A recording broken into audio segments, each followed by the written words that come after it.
Alain Vigneault, and this job opened up right after, and it just so happens that Lindy Ruff came. Yeah, this is not a spot for Alain. Alain Vigneault will not fit in Dallas. Yeah. So, I mean, I don't think he would. Yeah. So, you know what I'm saying? Oh, yeah. So, but Jim Montgomery, hey, he's first stint as a head coach. Sure. Why not? Yep. You know? Yep. Absolutely. All right. So let's move on to honors and milestones. And all we have for those, no actual awards or anything like that passed out. But the last few award nominees for the major NHL awards were announced this past week. Starting with the coach of the year, or the Jack Adams finalists. Jared Bednar from the Colorado Avalanche, Bruce Cassidy of the Boston Bruins, and Jared Gallant of the Vegas Golden Knights. No big surprise there. We're named finalists of the Jack Adams Award on Wednesday, which is given annually to the coach voted best in the NHL. Mm-hmm. No big surprise there in terms of Gallant and Bednar for sure. Probably the three. I think the three best candidates they could have picked. Yep. I really do. I agree with those three wholeheartedly. Yep. As you know, the three teams involved there were three teams that played way above their expectations.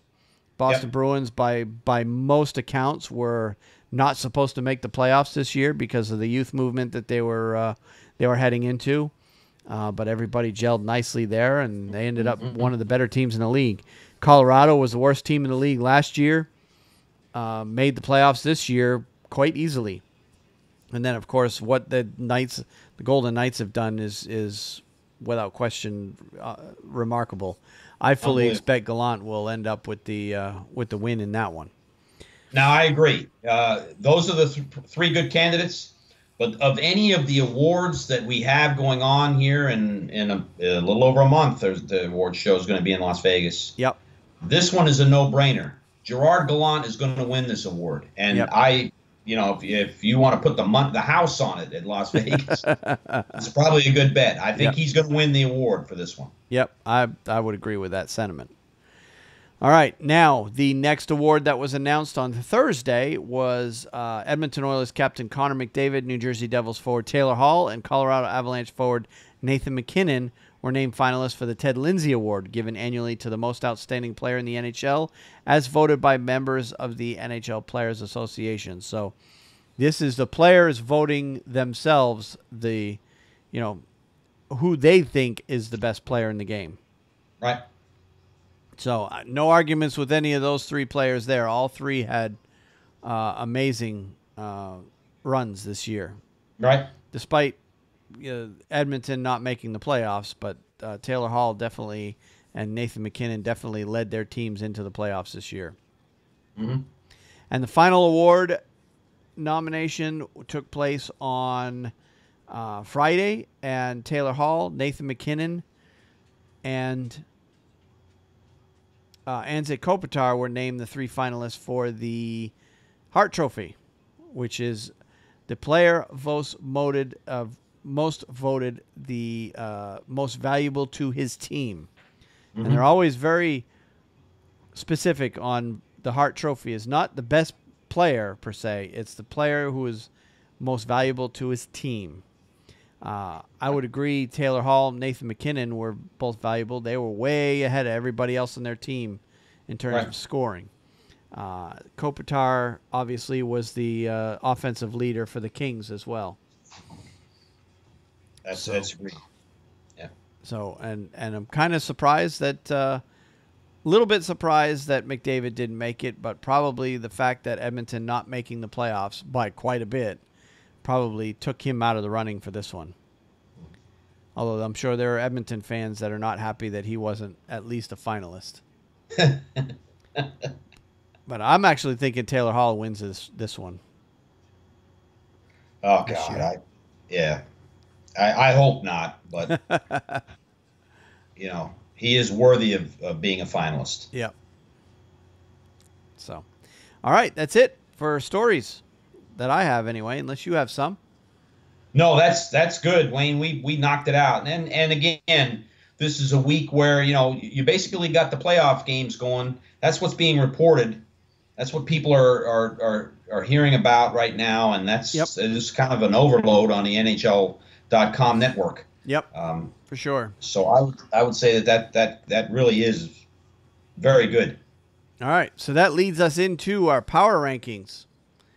And this week it's my turn? It is your turn, okay. Wayne. I'm going to narrow it down to 8 this week. I'm not even going to talk about 9 through 31 because 9 through 31 are the teams that are eliminated from the playoffs at this point.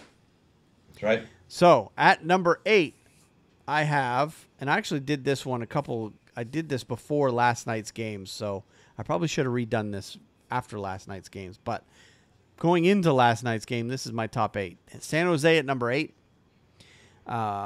Winnipeg at number 7, although I would put them up higher thanks to the win that they got last night. Washington at number 6, although they probably should be higher thanks to their win last night. Tampa at number 5, Boston at number 4. And the reason I got Boston, Tampa Bay at 4 and 5 is they're 1-1 in their respective series, whereas the other teams are not. So, number 3, I've got Pittsburgh. Number 2, I've got Nashville. Number 1, I've got Vegas. But in second thought on that one, I probably should take Nashville and Pittsburgh and flip them with Winnipeg and Washington. Okay. So putting Winnipeg at number 2. Yep. And Washington at number 3. Yep. And then Nashville 6 and Pittsburgh 7. Okay. I agree with that. So, all right. So nothing much else to talk about there in that one because it's it's very heavily weighted on playoff results at this point in the year. No, you're right. All right. Now it's time for our minor league hockey minute. Yep. And I just want to continue updating on the U18 Worlds and the AHL playoffs. I don't know what did you have for a minor league hockey minute? My minor league hockey minute, Wayne, deals with our AHL team in our area, the Charlotte Checkers, who are, as we speak, the hottest team in the AHL, playoffs included. Okay. And I wanted to talk about them kind of briefly. All right. Yeah, why don't you go ahead and start? Okay. I'll start on this one. And then I'll just talk about the rest of the AHL playoffs once you're done with that series. Let's do the update because I think that's better to leave our readers with, and I'm looking forward to hearing about it, actually. This is not a long article, Wayne. This article was pulled from the Charlotte Observer, Steve Little, the correspondent, on April 29th. And as you know, and our listeners know, we of course have gone to see the Checkers play a few times down there in the former Charlotte Coliseum, now the Bojangles Coliseum, and they have won every game I went and saw them play. Yep, they have been very impressive. I think their most valuable player is Alex Nedeljkovic. I don't think there's any doubt about it. And with that kind of a goalie, Wayne, they could go a long ways. Yep. Against the Syracuse Crunch 2 months ago, and they quite handily beat them. And Syracuse is the opponent for the Toronto Marlies. Now, the Marlies, that's a different story. The Marlies are very, very good. They may be the best team in the AHL. But Charlotte is playing very well, and this article kind of highlights a few things briefly about the Checkers. It goes like this. The Charlotte Checkers are the AHL's hottest team, but one factor may slow them down. The Charlotte Checkers have won their first American Hockey League playoff series in 7 years. Didn't know that. And completed their first ever series sweep. Next up, a 7-game series against the team that won the Checkers division. Charlotte will face AHL Atlantic champion Lehigh Valley in the second round with the series opening Friday in Allentown, Pennsylvania. The Checkers, third in the AHL Atlantic, finished off first-round foe Wilkes-Barre Scranton in 3 games, completing the sweep Thursday night with a 7-3 victory. The Penguins had finished second in the Atlantic. The Phantoms beat the 4th seed Providence Bruins 3-1, finishing the series with a 4-3 overtime victory Saturday night. The Checkers will be home for games 3, 4, and 5 of this series, with the first 2 and the last 2 games at Lehigh Valley in Allentown. Charlotte enters the second round as the NHL's hottest team with a 10-game winning streak.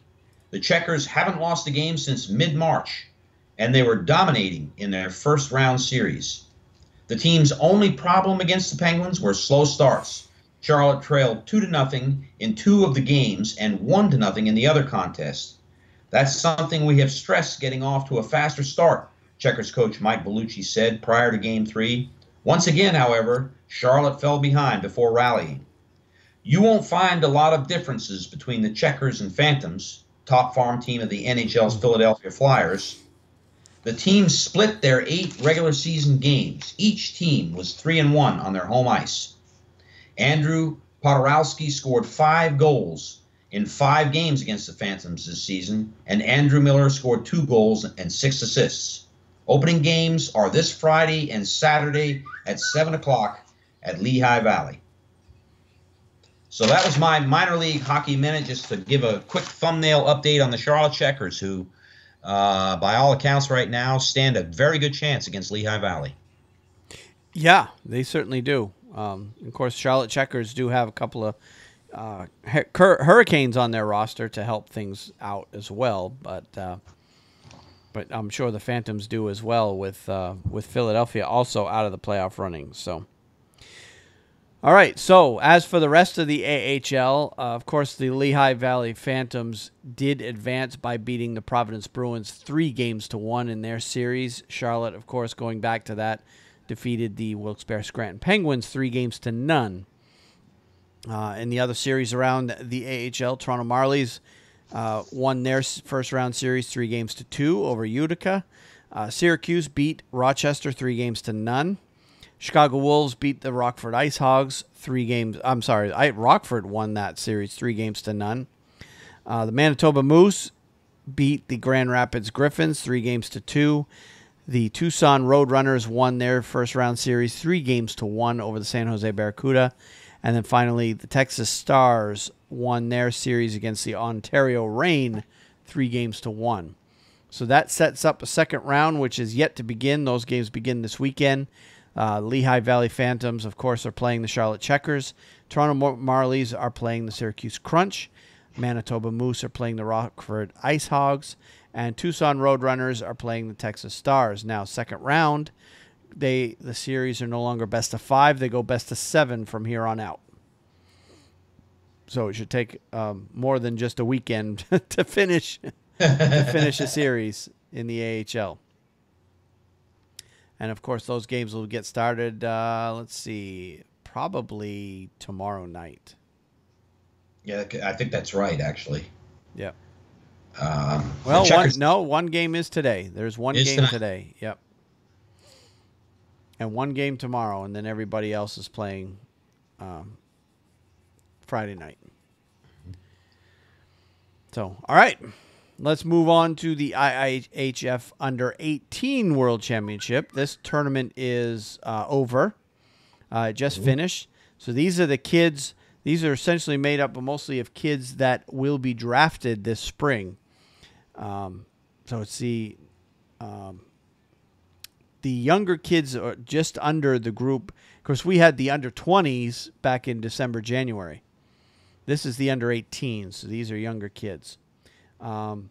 We talked about it briefly last week, the 10 countries that were involved, and 8, of course, advanced to the playoffs. Finland played Belarus and beat them 5-2. Sweden beat Slovakia 6-1.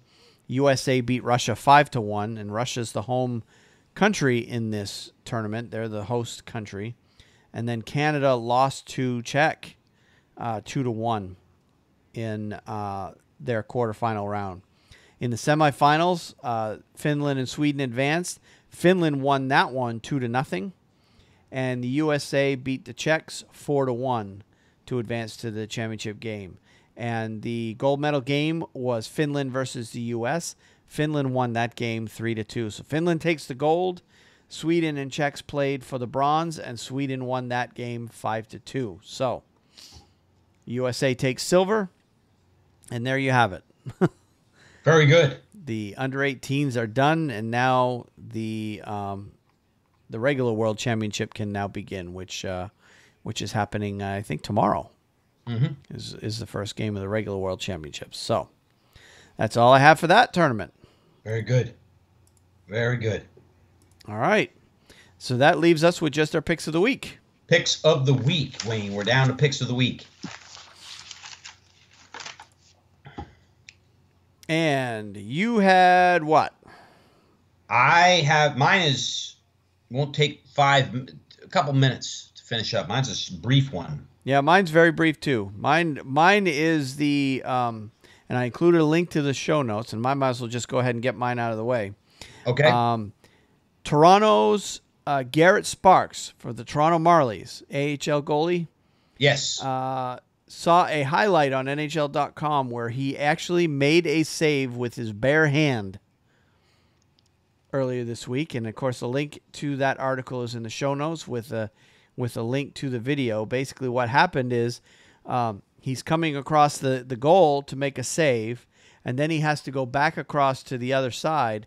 And as he goes across, his blocker, or it was his blocker, gets caught up on the goalpost and basically flies off his hand. Yep. Leaving him with an exposed bare hand. And, of course, the player shot at that spot, and he ended up making a save with his bare hand on that. Unbelievable. Let's see. The article reads as follows, and this is just from NHL.com. Blocker, Garrett Sparks didn't need no stinking blocker. The goalie for the Toronto Marlies of the American Hockey League made a jaw-dropping save in his bare hand to rob Cam Darcy of Utica's first period of Game 5 of their first-round Calder Cup playoff series. Sparks lost his blocker, making the first save on Reed Boucher's attempt, but stuck his bare hand in front of Darcy's attempt and deflected it out of harm's way, keeping Toronto ahead 1-0 in the winner-go-home game. He appeared to be unharmed by the shot, but it was the best and perhaps biggest of Sparks' 37 saves in the Marlies' 4-0 win that pushed them on to the second round. So, what a way to preserve a shutout. What an incredible way. Yes. That is really, I've never seen anything like that before in my life. Yeah, usually what goalies are trained to do is if you lose a glove or a blocker, is you put that hand behind your back and then just do the best you can to get a whistle. That way you don't get that hand hit or skated on or stick to the hand or anything like that. Yeah. Wow. Absolutely amazing. Yep. All right, that leaves us with you. Well, Wayne, let me go ahead and finish up here real quickly. You know that I am a music fan, as are you. We both seem to follow different our different artists and whatnot. There's been occasion on this show where we've played songs from some of the artists in the past. Yep. And I am going to talk again about an incredible country music star who made another appearance in the playoffs this year, and we were able to hear it, and it is just unbelievable. And if I was in the Nashville Predators organization, in the business side of things, I'd be having Carrie Underwood come sing the national anthem very frequently because they seem to win games when she sings it. Yep. But she is just absolutely incredible. It is unforgettable when you hear her sing the national anthem. And this week, I had to put that down as my pick of the week. She is tremendous. Maybe we'll do a brief bumper of her on this show singing that song because it was truly stunning to hear, and it brought the crowd to a rousing standing ovation for her. Oh, wow. And she seems to relish that role as leading the team. And, it's not like Montreal where Madame Rousseau gets up there and, just booms it out. Yeah. She has her own style. So anyways, not to belabor this any longer, Carrie Underwood delivers a stunning anthem performance in Nashville before Game 2. Country singer, wife of Fisher, brings house down with rendition of the Star-Spangled Banner. Things went pretty well for the Nashville Predators during last season's Stanley Cup playoffs, so why not try to recapture some of that magic? On Sunday, country music star Carrie Underwood brought the house down at Bridgestone Arena with a flawless rendition of the Star-Spangled Banner before Game 2 of Nashville's Western Conference second-round series against the Winnipeg Jets. Underwood, clad in her husband Mike Fisher's jersey, was just as amazing this time around. I thought she was better, actually, this time around. I thought she was better than the last time she sang. Was just as amazing this time around as she was in 2017 at Nashville's playoff debut against the Chicago Blackhawks last year. Maybe the Predators, who had lost their past 2 playoff games, needed to go back to what they know to stop the losing streak. And it worked, because Game 2 went to the Predators 5-4 in double overtime, and Carrie Underwood brought the team back from where they were against the Winnipeg Jets. Maybe they should fly her up to Winnipeg and see if Winnipeg will put her on. That probably I highly doubt they'll do that. I doubt that. Not unless you could guarantee a win for Nashville. I mean, for Winnipeg, which I could see her trotting herself out there on on that with a Nashville jersey on. Yeah, I don't think that would go over so well. No, that would not go over well at all. I actually didn't see this particular rendition, so I'll have to look it up and I'll have to take a look at it. Truly amazing once again, and Carrie Underwood, of course, great songs, great artist. I follow her music, and that was really something. I was very moved by that. So because I was home that night watching. Well, I watched most of the game, but I got home after the start of that game. So yeah, I missed all that. But yeah, all right. Well, that's it for this week. That's it. Yep, we are through a little early, but we did cover it all, and yep.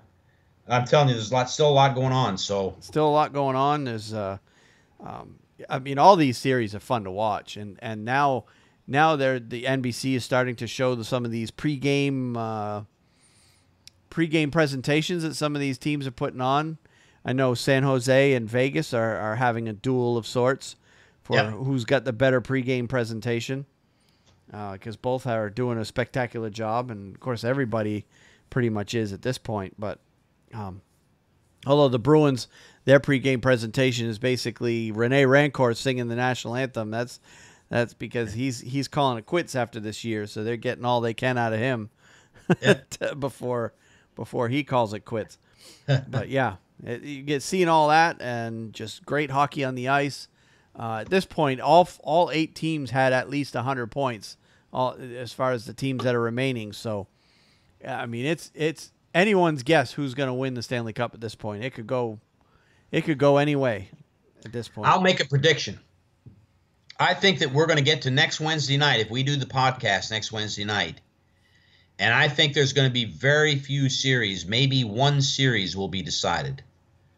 I think that most of these series are going to go 6 or 7 games. Yep. I wouldn't be surprised. There might be one decided by next Wednesday, and that's it. I wouldn't be surprised. It's every game is close. Yeah.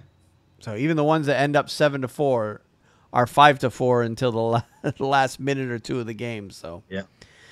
All right, so let's go ahead and wrap it up for this week, because I've got to go watch a game, and I've got it on above me, and the Bruins are getting shellacked right now. So, Hopefully by ending the podcast, that will get things going in their favor again. But yeah, they're down 2-0, and it could be a lot worse. They're not playing very well right now at all. So, yeah, we'll go ahead and wrap things up, and I guess until next week, we'll pick it up again where we left off.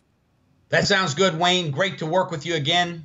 Hope you have a good evening, and go your Boston Bruins, go, man. I hope we come back here next week with a lot of laughs and happiness. Yeah, me too.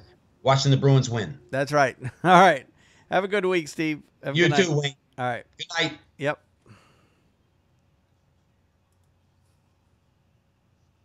Yeah, the Bruins are getting in penalty trouble. They're getting outplayed. But Strawman just got a penalty, so that's, I believe it's Boston's first power play of the night. And Tom Strawman. Tampa Bay's already had 2 or 3 power plays tonight, so.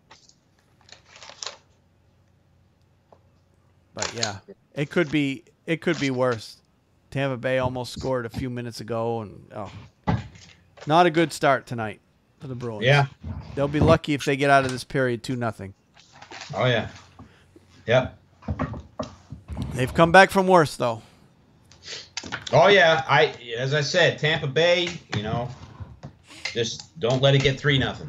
Yep. So, but anyways, that's good, Wayne. All right.